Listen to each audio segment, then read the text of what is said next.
Okay, so first off, oh, thanks, Aiden. Can somebody remind us what we have been working on? Maybe Brooklyn. Brooklyn, can you remind us what we have been working on, just in case there's anybody who forgot? It was an inspirational poster. Yes. Rain, do you want to add to that? Well, she said I was going to say. Yeah, Eden, did you have anything else that you wanted to add as well? Okay, no worries. Ah, okay, Lexi is here. Yay. Okay, perfect. So yes, we are working on our inspirational poster. This is our summative piece of art. Okay, so a couple people emailed me and they were feeling a little bit stressed out. They were like, "Oh my gosh, Miss Cortez, I don't know what I'm doing. I don't have any inspiration." Ooh, Lexi, where are you going? You're traveling right now. Lexi is traveling. Oh, here comes Maria. Take it away, Lexi. You're muted. You gotta unmute though.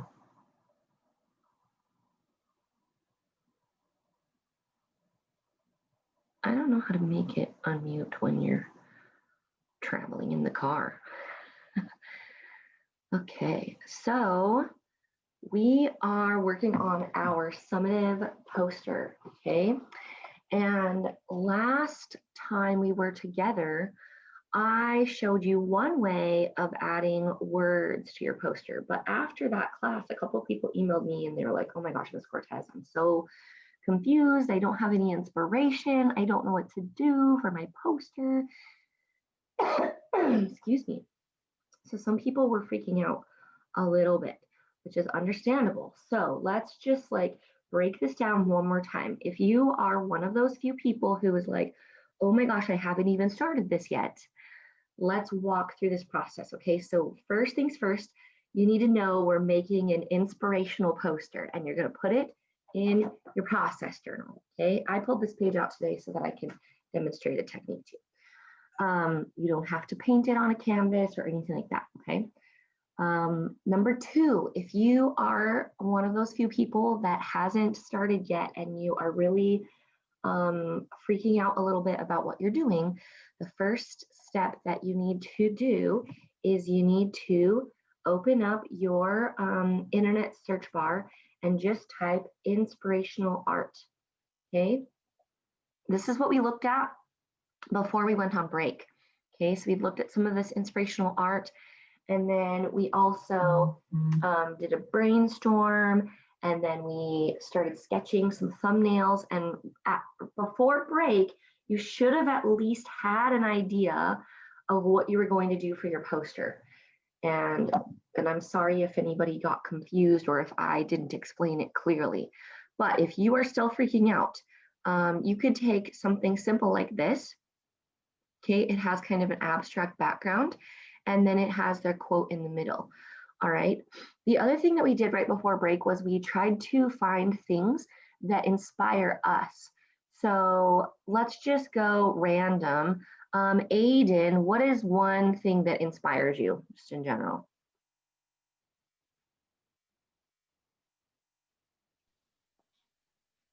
Lacrosse.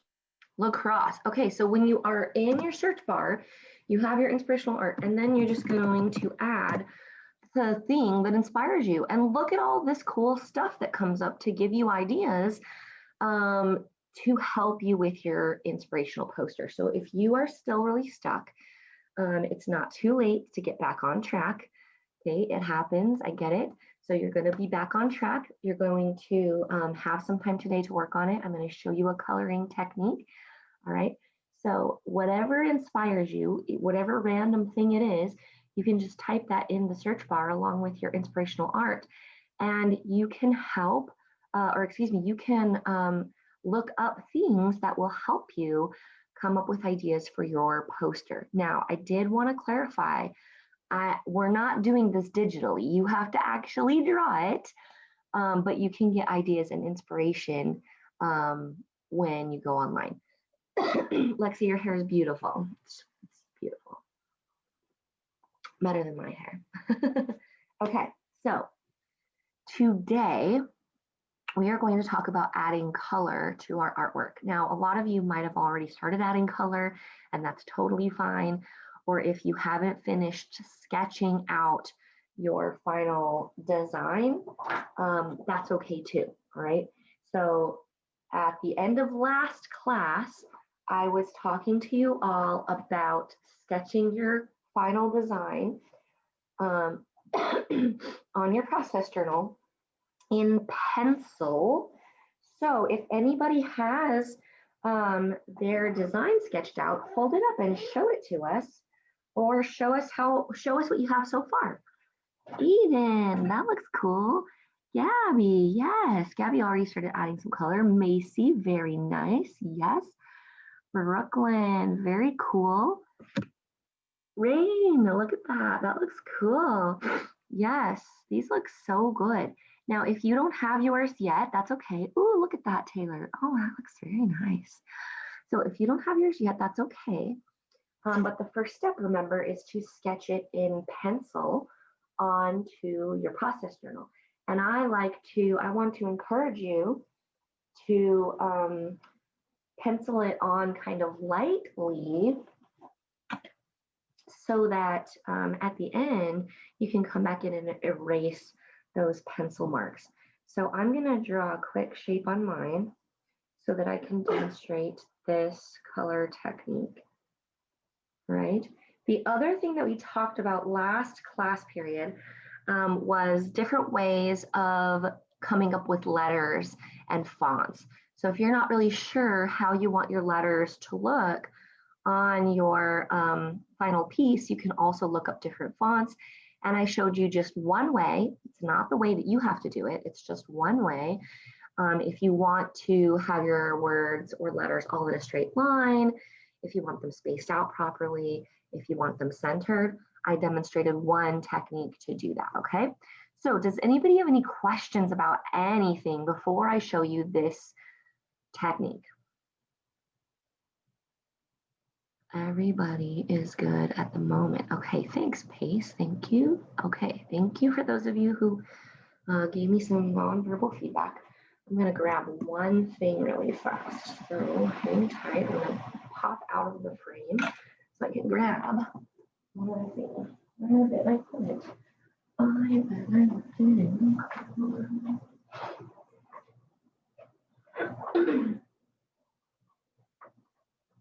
Okay.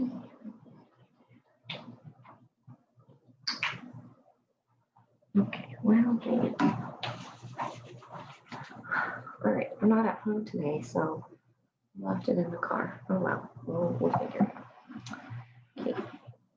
Okay, so I'm going to demonstrate one technique, and this is not the only technique of adding color, okay? There are lots of ways to add color to your piece. And you guys can work along with me while I am demonstrating this technique.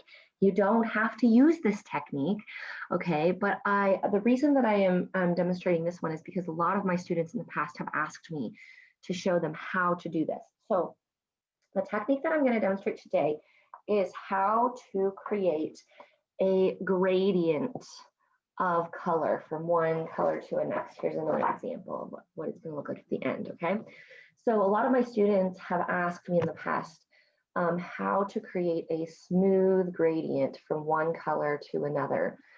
And for this particular summative task, a lot of people like to use this technique. But again, you do not have to use this technique, okay? You get to make your artwork however you want, okay? And you are welcome to work on your piece while I demonstrate this technique. And then after I demonstrate this technique, you guys are going to have the remaining time today to work on your artwork. In addition to that, I know that some people asked me, when is this artwork due? So this artwork is due next Tuesday, okay? Oh, Gus got kicked out. We better let him back in.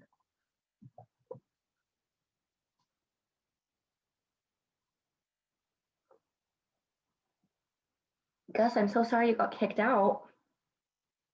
No, that's frustrating.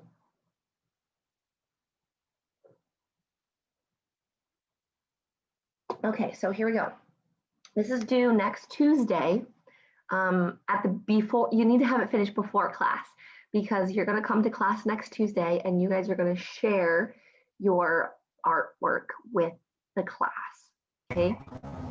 I'm not going to be here next Tuesday or Monday. You will not be here next Tuesday or Monday. Okay. So, Lexi, then you. I'm going to be hunting with my dad. Okay.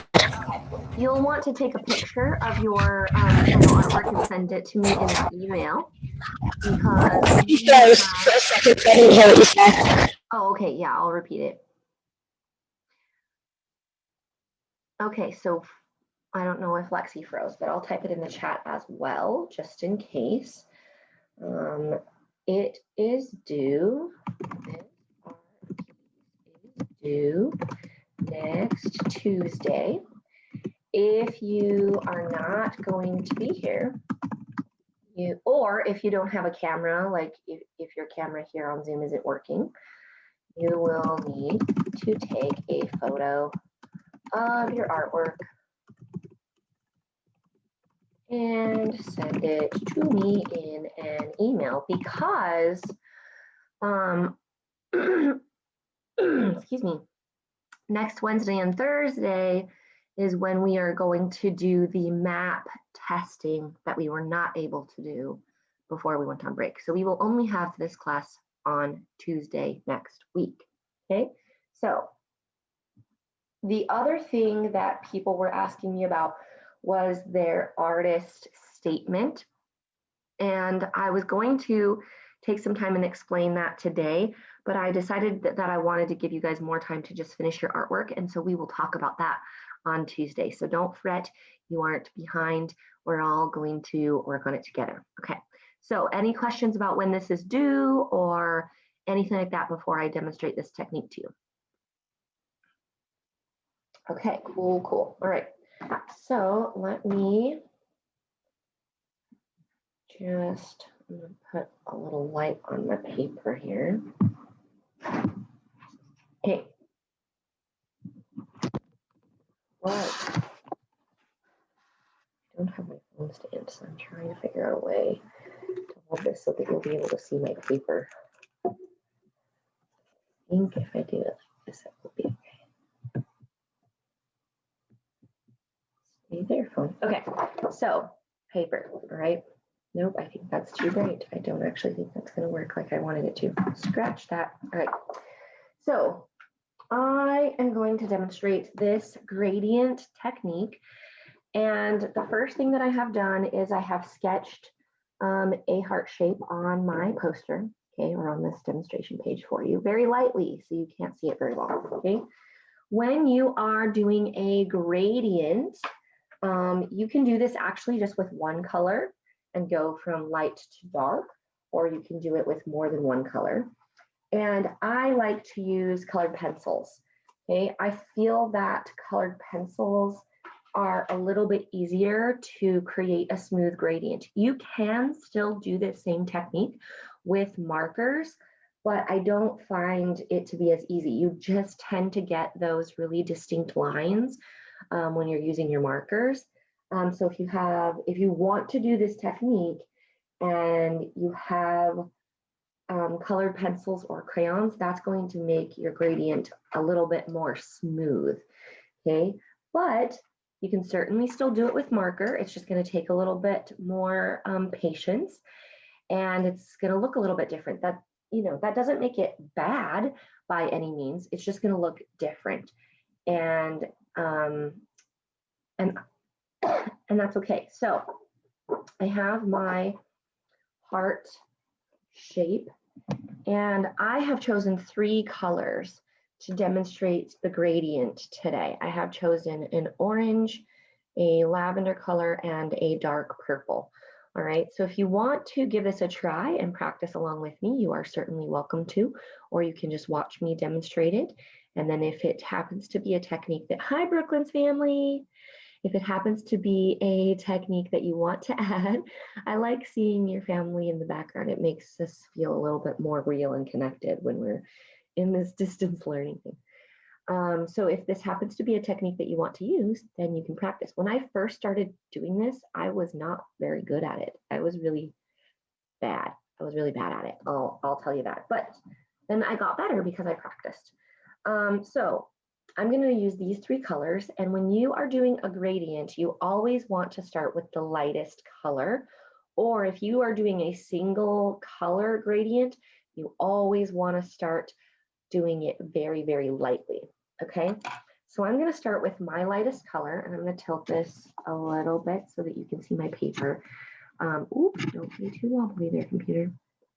And I'm going to start at the bottom. Okay, and when you start doing this, you have to have a lot of patience. Okay, you have to have a lot of patience because you want to use very, very light pressure.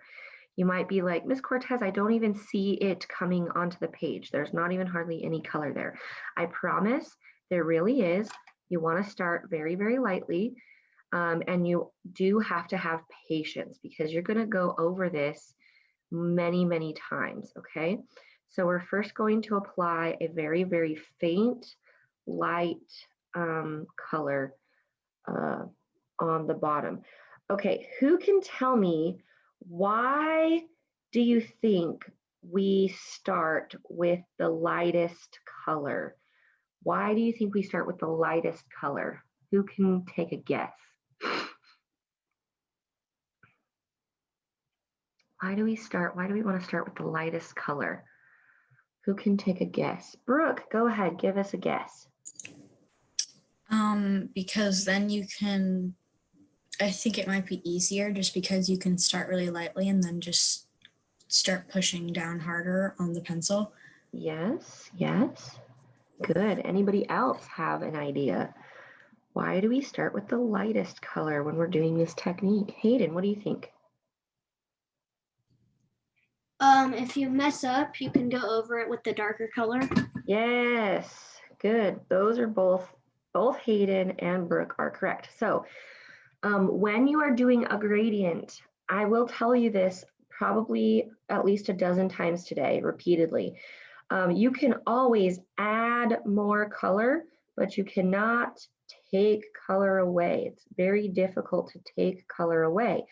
We start with the lightest color because, as Hayden mentioned, it's a lot easier to fix a mistake with a lighter color than it is with a darker color. So the second step is to go over the section again and again and again, still using a pretty light pressure on your paper. Okay, and we're starting to build our color up. So now you might actually be able to see this on the Zoom camera, because probably when I first started, you were probably not seeing very much color. It's kind of tricky to do upside down, just so you know. But that's okay. We're doing it. We are doing it.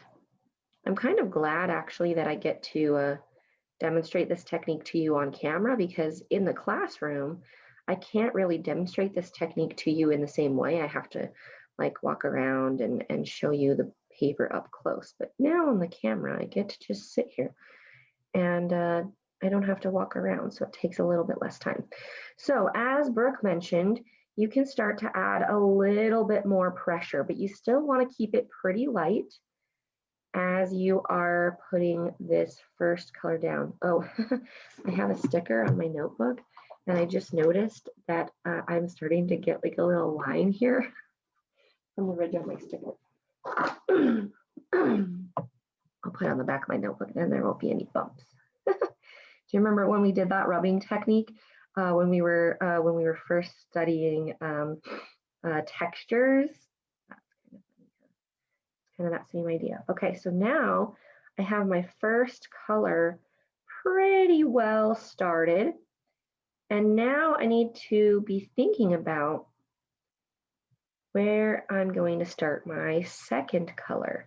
You can do this with as many colors as you want, but you do need to be thinking about how you're going to space those colors out. And whoops, book sort of bent a little bit there. And we want to, again, we want this gradient to be really smooth. We don't want to have really harsh lines separating our colors, at least not if you want a smooth gradient. If that's a technique that, you know, if you want your paper to look like that, if that's the style you want, then by all means do it that way. But if you want a really smooth gradient, we want to take our time. This process is, you have to have patience, okay? You can't rush this, otherwise it's not going to look right. Okay, it's not going to look smooth when you transition to the next color. Okay, so I have a lot of orange here. So far, so good. We're building up this gradient. And now we're going to start looking at our second color, which is a lavender color. Okay, and I've brought my orange pretty far up into this heart shape, okay? And just for the sake of time, I'm going to just do this half of the heart over here. So now we're taking, yeah, you can do any shape that you want, Julian. And again, this is a technique that you don't have to use. This is just one that a lot of my students in the past have asked me to demonstrate. And that's really why I wanted to share it with you today, is just because it's a common one that people ask me to share. I'm going to take a pause. I'm going to try to move this lamp so that it's a little bit more in front of me, because I don't feel like I have good lighting right now. Come here, lamp. Let's see how far I can move you. Not very far. Question. Okay. All right, it's a Scout better. It's not great. I'll move it for next class. I'll rotate a little bit so that the light is. Okay, so you can do any shape that you want. And this is, like I said, a technique that you don't have to use, but it's one that a lot of students have asked me to demonstrate. So now I'm going to add my second color here. So just like before, we're going to start out very lightly, okay, ever so lightly. And we want to overlap the lavender, or the second color, with the first. So mine's lavender, and I'm going to overlap a little bit, because this is what is going to help us build our gradient. And I'm just going to do this half of the heart just to save time. Happy little gradients that we're making here. My throw out to Bob Ross fans. Okay, so we have very, very lightly our lavender starting to, you probably can't even hardly see it on the screen. And now you need to think about, where do you want the darkest part of the lavender or the second color to be? Because you're going to kind of work from that area. So I'm going to lightly just draw myself a very faint horizontal line just to give myself a guide, because that's where I'm going to want the darkest part of my lavender to be. So I'm going to start adding a second layer of color here on top of the first layer. And remember, you have to have patience, because what did I say? You can always add more color, but it's very hard to take the color away. Okay, so we want to be patient, go slowly. Right now, I'm mostly focusing on blending the lavender and the orange together. I'm not worrying too much about what's above. So we're going to do this in stages.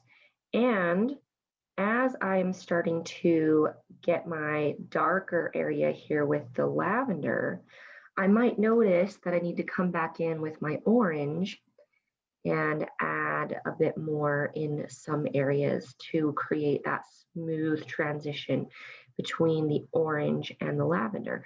I might also need to bring my lavender down into the orange a bit further to create that transition. Now, some of you, a few people have asked if this technique is doable with paint. And it is, but there are a couple of other things that you need to consider when using paint. So first off, when you are using paint, you really need to know how your paint works, because if you are using acrylic, that's going to work differently than oil paint.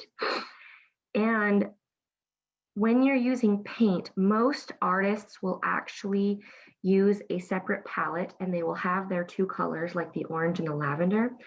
And then on their palette, they will mix a blended color together with the two separately before they add it to the canvas. Because here's the thing, guys, paint and pigment works a little bit differently.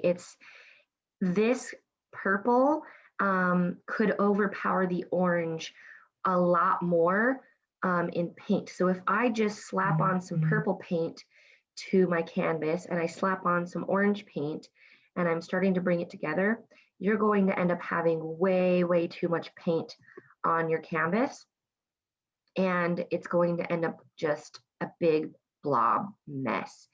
And you're not going to have this smooth transition of colors. So we're starting to get this really nice transition of colors. So now, if you're happy with the blend, now we can start thinking about blending into our very last color. And you might notice that my first two colors seem to be taking up a lot more space than my last color, which will be my darkest color. Okay, and there's a reason for that as well. So when we start adding our last color, whoops, I kind of did a whoopsie right there. Because I was going too fast. All right. When you start adding your darkest color, you need to understand that when our eyes look at artwork, our eyes are drawn to the darkest or the boldest areas of the artwork. And so when we start working with darker colors, we need to remember that it might be perceived by the viewer as being more bold, and it's going to stand out a bit more than our lightest colors. So some artists, in order to balance this, will use their darkest colors in a smaller amount of space. And it kind of tricks your brain, because once it's all finished, it's going to look pretty balanced, but your brain is kind of a funny thing. And so it's going to give more attention to the darker color when the artwork is done, even though the darker color is sort of taking up a little bit less space than like the orange. Like the orange takes up this huge, like almost 1.5 inches of space here, and our darkest color doesn't. But when it's done, it's going to look more balanced. And you don't have to do it that way, but that's just one reason that some artists might choose to have their darkest colors take up less actual space. So here we are coming in with our lavender our dark purple, our violet, our darkest color. And again, we started out so lightly. Okay, so lightly. And then we're going to build and build, and you have to have patience, because like I said before, you can always add more color, but you can't take color away, or it's very, very difficult to take color away. I suppose you could try erasing it, but I don't know how effective that would be. It might end up looking kind of messy. You might have to do it. Smudgy. What? It's very smudgy. It is very smudgy when you try to erase, especially when you're working with different media like colored pencil or marker. You can't really erase that unless you have special, like, I don't know, have you guys ever seen those erasable markers? So we are starting to add our layers, and then I'm going to come back with my lavender and start adding some more, blending it, making it smooth, smoothing out that area between the dark purple and the lavender. We're getting close. It's coming together. Looking really cool. Okay. And I might use a little bit more pressure at the top here. This is tricky to do upside down. I might have to flip my heart upside down, sorry. It was like too crampy on my hand, like that. That's another thing that I learned when I was a young artist. Well, not even a young artist, because I didn't even consider myself an artist until I was like 30. When my sister took me to a paint class, and I was like, I'm not going to be very good at this. Because I had never considered myself to be an artist, and I never really gave myself the chance to even try. And I didn't have art class in the 6th grade or the 7th grade or the 8th grade like you guys will have art class all the way through high school every year, which I'm kind of jealous of because I didn't get to have that. I just didn't think that I was good at art. I had told myself this lie because I never given it a try before. And so I didn't learn that I was an artist until I was like 30. And my sister took me to this paint class and she's like, just come with me. And I was like, okay, this is gonna be really bad. But I did it and my artwork turned out okay. And I was like, hey, that was actually kind of fun. I'd like to learn some more. And so I took a few more classes and I learned some more. And every year I'm learning more. And I love teaching you guys because we have some really amazingly talented people around. And you guys all, if you've been here at Sage for a while, you've had art since you were in kindergarten. And you all teach me things all the time. And then of course we have the internet, and so I get to go online and look up different techniques. And it's been really cool to discover that I am an artist. And guess what? You are an artist too. And we can do these awesome things. So I learned that I could turn my artwork around when I was working on it. This is the whole point of this little rant. This silly little story that I was telling you is, for the longest time when I was first learning about art, I thought when I was working on my piece, I always had to keep it, upright and just do it like this.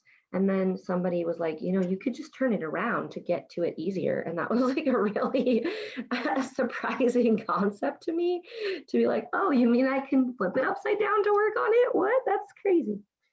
So here we have our beautiful gradient coming together, and you'll see that I'm continuing to come in and build my lavender as well as I'm blending it together, and I'm smoothing out the areas. This takes patience because we're adding layers. We're adding layers because we can always add more color, but we can't take it away. I think I've said it only 8 times so far. So I need to say it like at least 4 more times. Okay, so now we have this beautiful gradient from orange to lavender to dark purple. Okay, and this is one of many techniques that you can use to create your artwork and to add color to your artwork, which is really cool. What other techniques have you all used, or do you think you will use in adding color? What do you think? Excuse me. How are you going to add color? Oh, I sneezed and then Taylor sneezed. Sorry, Taylor, I shared my sneeze with you. Nobody has any other ideas? Are you just gonna add single colors? What are you gonna do? All right, well, ooh, Macy, look at that. That looks awesome. Okay, so the last thing that I'm going to talk about today before I give you time to work on your projects yourself is finishing your artwork, okay? We want your artwork to look finished, okay? And in order to do that, so I'm going to just quickly sketch out a quick thing like I showed. This is Miss Cortez rushing my word. Okay, so if this is my piece, and let's say I've gotten it all colored, so I will quickly color my word here. in blue. The last thing that we want to do is we want to make it look finished. So you need to go in and erase all the visible pencil lines. Okay, all the visible pencil lines. So last time we were together, when I showed you the lettering technique, I explained how you should draw a line and then sketch out your letters, okay? We need to erase our pencil lines, okay? Because we don't want that to be visible. So I'm going to come in and I'm going to erase because I don't actually want this bottom line here. And this is why when we are initially sketching it, we want to do it really, really lightly because we want the pencil to be able to erase easily. And I did it really bold so that you guys could see it, but it's not very clean on my paper. If I were doing my final artwork, I would make it much lighter so that I could erase. I also want to erase carefully around my letters any pencil marks. Okay, and I used colored pencil, so it's a bit smeary, so I want to do it very carefully. I also want to erase the pencil marks around my shapes and stuff like that very carefully, right? We don't want to have any visible sketch marks or pencil marks. And then the very last thing that we want to do is after we've cleaned it all up, after we've erased it as much as we can, okay, as much as we can, and I got a smear right here. I'm going to try to erase it as best I can, okay? Then we're going to come in with either marker or pen or ink or a dark colored pencil. And we want to just finish up any shapes, outline any shapes that we really want to stand out. Oh, Lexi got kicked out. Oh dear. Let's double check, make sure we're not missing anything. Okay, so. Hola. Got kicked out. I'm so sorry. I got kicked out.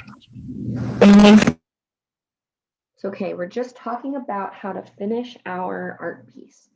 So you're going to come in with a marker or ink or something, and any shape or word that you want to stand out, you want to come in and just give it an outline. You don't have to outline everything, but you do want to make your piece look finished. The great thing about adding an outline like this around my heart, you probably can't see it on the screen, but there are a few places where I got a little bit over the line. So I can use this outline to cover up those mistakes. And it's going to look a lot more clean and smooth, and it's just going to look more finished. It's not going to solve that one. That one went way wonky. I have to set this down to do this. Okay. So outline any shapes that you want to stand out. It's just going to give your art piece a finished look. Okay. It's going to allow you to just kind of clean up any areas where you might have gone a little bit over the line, smooth it out a little bit. It's also going to make your shapes stand out and pop. But erasing is really, really important. Erasing any pencil marks is really important. I'm kind of adding a little bit of black outline just to a few areas on my letters here that I sketched really, really fast for you guys to demonstrate.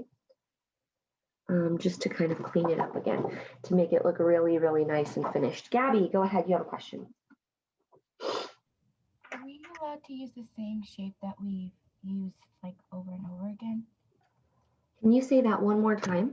Are we allowed to use the shape that we used over and over again? Yeah, you can do it however you want. This is just one way to kind of finish up your project and bring it all together. Does that make sense? Yeah. Okay, other questions? Because I do want to give you guys a little bit of time to yourself. Eden, go ahead. So, my elements of art, I have 3 of them, but I was wondering if my clouds or my font counts as the element of art of texture. Totally, it absolutely could. Yeah, Eden, thank you so much for reminding us about how you're going to be graded. So when I look at your artwork on Tuesday next week, for right now, I'm just going to grade. Oh, Brain got kicked out, dang it. For right now, I'm just going to be grading whether or not you're using those elements of art. And I've asked you to try to use 4, okay? And I think this is pretty easy because I feel confident that you guys are going to have lines and shapes and color. So there are a couple of others that you could have. You might have texture, okay? If you're doing this, even this gradient creates a texture, right? You might have form. You might have letters that look kind of 3-dimensional.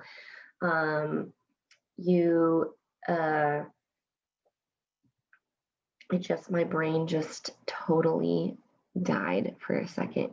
Guys, what are the other elements? Oh my gosh, I can't believe I just forgot.